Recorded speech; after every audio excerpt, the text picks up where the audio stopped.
दोस्तों, Maryam story one M पर आप सभी का स्वागत है। आज की कहानी दिलचस्प है, सुनकर बहुत ही मज़ा आने वाला है। कहानी का फुल मज़ा लेने के लिए कहानी को एंड तक ज़रूर सुनें। कहानी पसंद आए तो वीडियो को लाइक करें, चैनल को सब्सक्राइब करें। आप ये कहानी किस शहर से देख रहे हैं, अपने शहर का नाम कमेंट बॉक्स में शामिल करें। चलिए शुरू करते हैं आज की कहानी। संगीता अपनी क्लास में बैठी हुई बेसब्री से अपनी क्लास टीचर के आने का इंतजार कर रही थी, क्योंकि आज उसके टेस्ट का परिणाम आने वाला था। थोड़ी देर में टीचर आ गई। संगीता की क्षमता बढ़ती ही जा रही थी। वही क्लास के कुछ बच्चों का चेहरा उतरा हुआ था, लेकिन संगीता के चेहरे पर आत्मविश्वास की चमक थी। आज एक स्कूल में टीचर ने तारीफ करते हुए कहा, रानी, तुम टेस्ट में पूरे क्लास में अव्वल आई हो। Well done Sangeeta. संगीता का चेहरा गर्व से भर उठा और उसकी आंखों में चमक आ गई थी। संगीता 10वीं कक्षा में पढ़ाई कर रही थी। उसके माता पिता बहुत गरीब थे, लेकिन शुरुआत से ही उसे बढ़िया स्कूल में पढ़ा रहे थे, ताकि वे अच्छे से शिक्षा ग्रहण करके एक बेहतर जिंदगी जी सके। संगीता भी खूब मन लगाकर पढ़ाई करती थी और बिना किसी टेंशन के पढ़ाई में बहुत तेज थी, जिसके कारण वे अपने कक्षा में हमेशा अव्वल आती थी। जहाँ ये बात महत्वपूर्ण है कि वह पढ़ाई नंबर पाने के लिए नहीं करती थी, बल्कि किताबों में लिखे हुए अपने पाठ को अच्छे से समझने की कोशिश करती थी। और जब वह सब कुछ समझ जाती थी, तो परीक्षा में हर प्रश्न का हल उसे पता होता था और इस प्रकार नंबर तो उधर मिलने होते। हेलो दोस्तों, बहुत सारे माता पिता अपने बच्चों को अच्छे नंबर लाने के लिए कहते रहते हैं, लेकिन बच्चों के दिमाग में ये बात डालनी चाहिए कि पढ़ाई नंबरों के लिए नहीं बल्कि सीखने के लिए करनी है। और जब बच्चे सब अच्छे से सीख जाएंगे तो फिर नंबर तो अपने आप ही मिलेंगे। इस प्रकार बच्चों के दिमाग पर नंबर का प्रेशर भी नहीं रहेगा और अच्छे से सीखकर बच्चे एक बेहतर इंसान भी बनेंगे। संगीता भी बिल्कुल ऐसी ही लड़की थी। आज वह बहुत खुश थी। स्कूल से घर आई तो घर पर कोई नहीं था। संगीता ने घर में झाड़ू लगाकर सब्जियां और आटा गूंथ कर रख दिया और बैठकर पढ़ाई करने लगी। थोड़ी ही देर में उसकी माँ माया काम पर से वापस आ गई। संगीता की माँ लोगों के घरों में बर्तन और झाड़ू पोछा करने का कार्य करती थी। संगीता के पिता मनोज सब्जियां बेचते थे। एक कमरे का कच्चा मकान था उनका, जिसके बीच में एक दीवार खड़ी कर दी गई थी, जिसके एक तरफ रसोई थी और वहीं मनोज और माया सोते थे, और दूसरे हिस्से में संगीता की दुनिया थी, जहां वे अपने सपनों की उड़ान भरने के लिए पढ़ाई करती थी और सोचती थी। उसके माता पिता पूरी कोशिश करते थे कि उनकी वजह से संगीता की पढ़ाई में कोई व्यवधान ना आए। माया ने घर आकर देखा कि घर साफ सुथरा है और खाने की तैयारी भी हो गई है। उसे रानी पर बड़ा प्यार आया। उसने दुलार से कहा, अरे बिटिया, तो ये सब करने की क्या ज़रूरत है, तो बस अच्छे से पढ़ाई पर ध्यान लगाया कर। संगीता माँ के गले में बाहें डालकर झूलती हुई बोली कि माँ, पढ़ाई तो मैं कर ही रही हूँ, आपकी मदद करने में मुझे अच्छा लगता है। अच्छा माँ, मुझे आपसे कुछ ज़रूरी बात करनी थी। संगीता की माँ मुस्कुराते हुए बोली, हाँ बेटी बोलो। संगीता ने कहा, माँ, मैं छोटे बच्चों को ट्यूशन पढ़ाना चाहती हूँ कि मैंने मोती अंकल जी के यहाँ बात कर ली है। उनके यहाँ जॉब भी है। वहीं पर 4 बच्चे आने को तैयार हैं। मोती जी के 2 बच्चों के साथ मिलकर पूरे 6 बच्चे हो जाएंगे। माया बोली, लेकिन बिटिया तुझे पढ़ाने की क्या ज़रूरत है। संगीता बोली, माँ, और कुछ नहीं तो 4 पैसे ही हाथ में आ जाएंगे और मेरा थोड़ा मन भी लगा रहेगा। माया बोली, ठीक है, तेरे बापू को आने दे, फिर बात करके पूछती हूँ। रात को खाना खाने के बाद माया ने बात छेड़ते हुए, बाप, अजी सुनिए, संगीता चाहती है कि वह ट्यूशन पढ़ाए। ये सुनते ही मनोज इनकार करते हुए कहने लगा, नहीं, इसे अभी केवल अपनी पढ़ाई पर ध्यान देना चाहिए। पैसे कमाने के लिए हम हैं ना, हम दोनों अपनी बेटी के भविष्य के लिए इतनी मेहनत कर रहे हैं। मैं इससे कह दो कि ये केवल अपनी पढ़ाई पर ही ध्यान दे।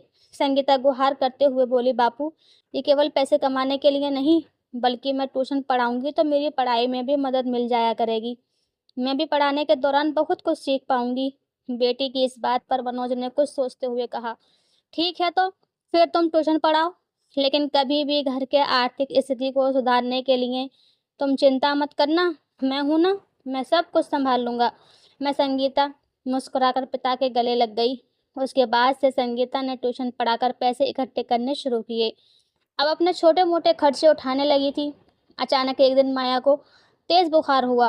वे 3 दिनों तक काम पर नहीं गई। संगीता ने अपने जमा किए हुए पैसों से माँ को डॉक्टर को दिखाया। मनोज के काम पर भी असर पड़ा, क्योंकि वह पत्नी की देखभाल के लिए घर जल्दी आने लगा था। संगीता अपने माता पिता की स्थिति देखती तो उसका मन भरा था। उसके माता पिता का जीवन कितना संघर्षपूर्ण था। माया काम पर नहीं जा रही थी तो चौथे दिन तो बंगले वाली मैडम उसके घर तक चली आई और संगीता पर नजर पड़ते ही कहने लगी है, अरे माया, अगर तू अभी नहीं आ पा रही है तो अपनी बेटी को ही भेज दे। माया सन्न रह गई और कांपते स्वर में बोली, नहीं मैडम जी, संगीता ये काम नहीं करेगी। मैडम ताना मारते हुए बोली, अरे तो काम वाली बाई की बेटी क्या ऑफिसर का काम करेगी? माया का तो खून खौल उठा, लेकिन वह कुछ कह नहीं पाई। मैडम जी धमकी देकर चली गई कि तेरी पगार काटूंगी और जल्दी नहीं आई तो काम से हटा दूंगी। और संगीता अपनी माँ के अपमान से बहुत दुखी हुई और उसने दृढ़ संकल्प लिया कि पढ़ लिख कर अपने माता पिता को एक सम्मान का जीवन देगी। आज की एक दिन संगीता खुशी से चहकते हुए घर आई और बेसब्री से अपनी माँ और पिताजी के आने का इंतजार करने लगी। देर रात गए जब उनके पिताजी भी घर आए तो उसने जल्दी से माता पिता को एक साथ खड़ा किया और दोनों के पैर छूते हुए बोली, देखिए मुझे स्कॉलरशिप मिल गई है। अब आप लोगों को मेरी पढ़ाई लिखाई के लिए कोई भी चिंता करने की ज़रूरत नहीं है। माया और मनोज बहुत ही प्रसन्न हुए। संगीता ने धीमे स्वर में कहा, मुझे आप लोगों को एक सच्चाई बतानी है। उम्मीद है कि आप लोग बुरा नहीं मानेंगे। मनोज और माया आश्चर्य से दूसरे का मुंह देखने लगे। मनोज बोला, बोलो बेटा, क्या बात है? संगीता ने कहना शुरू किया, एक दिन रात को मैं सो गई थी। उस दिन आधी रात को मेरी नींद टूट गई और जब मैं बाहर निकली तो मैंने रसोई की लाइट जलती हुई देखी। अंदर से कुछ आवाजें भी आ रही थीं। मैंने उत्सुकतावश झांक कर देखा तो मैं चौंक गई। आप दोनों बैठकर लिफाफा बना रहे थे। मैं रात भर सो नहीं पाई। उस रात मुझे पता चला था कि आप दोनों हर रात लिफाफे बनाने का काम करते हैं और सुबह के 3 बजे जागते हैं और फिर सुबह 4 बजे उठकर काम में लग जाते हैं। आप लोग मेरी पढ़ाई के लिए इतना अधिक प्रयास कर रहे थे कि मुझे खुद पर शर्मिंदगी महसूस हुई। तो मैंने भी निर्णय किया कि मैं अब आपका बाहर काम करूंगी और ट्यूशन पढ़ाने लगी और आज मुझे स्कॉलरशिप भी मिल गई है।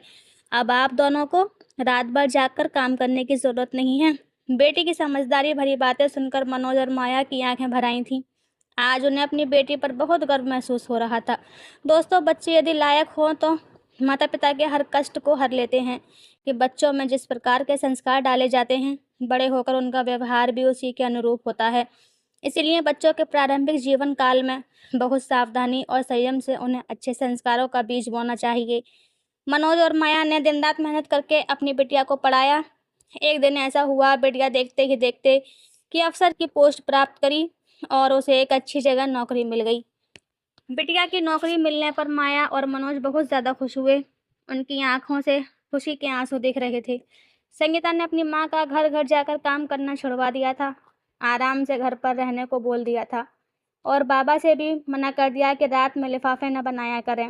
रात में सिर्फ आप दोनों को आराम करना है। मनोज और माया ने अपनी बेटी को बहुत सारा आशीर्वाद दिया और भगवान का शुक्रिया अदा करा। आज उनकी ज़िंदगी अच्छे से गुजर रही है। वहीं कुछ दिन के बाद बंगले की मालकिन फिर से माया के घर आती है और उसे खरी खोटी सुनाने की कोशिश करती है। जब माया की बेटी संगीता उसके सामने आती है तो उसे देखकर वह चौंक जाती है। संगीता के बिना कुछ बोले ही, बिना कुछ कहे ही उसे जवाब मिल जाता है। फिर माया आगे जाकर मैं सबसे कहती है, अब मैं ये काम छोड़ दिया है। मेरी बेटी अफ़सर बन गई है। एक कामवाली की बेटी अफ़सर बन गई है। मैडम साहिबा, माफ़ करना, अब आप अपने लिए कोई और कामवाली ढूँढ लीजिए। अब मैं अपना घर सँभालती हूँ और अपने घर में खुश हूँ। दोस्तों, इस कहानी पर आपकी क्या राय है? प्लीज़ कमेंट बॉक्स में ज़रूर बताएँ।